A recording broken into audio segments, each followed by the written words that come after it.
Assalamualaikum warahmatullahi wabarakatuh. Hi guys, my name is Raju Altahunisa Akila. I'm number 32. So, enjoy in this videos.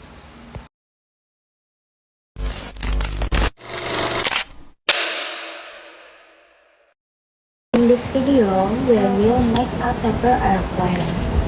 The materials we will make are origami paper. The first step is to bend the right side and match it with left side.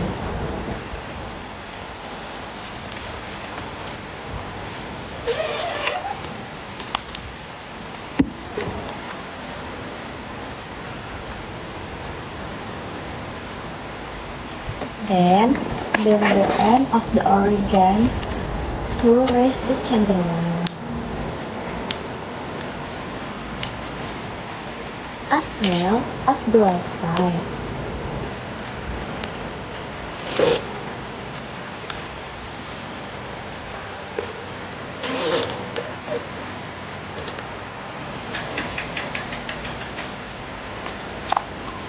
Then fold the right end back and align it to the center line as well.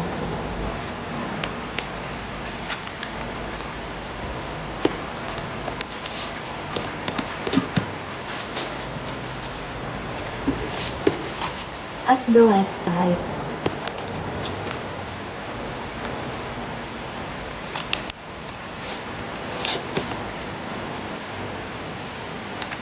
Then fold head over and tidy up.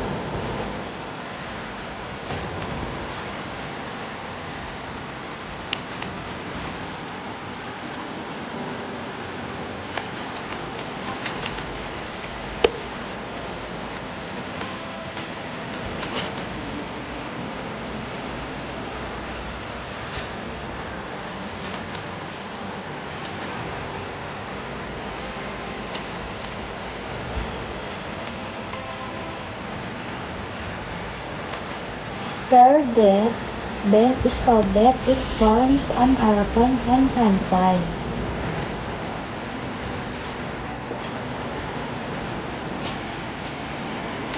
The plan is finished. Thank you for watching my video. I hope it helps.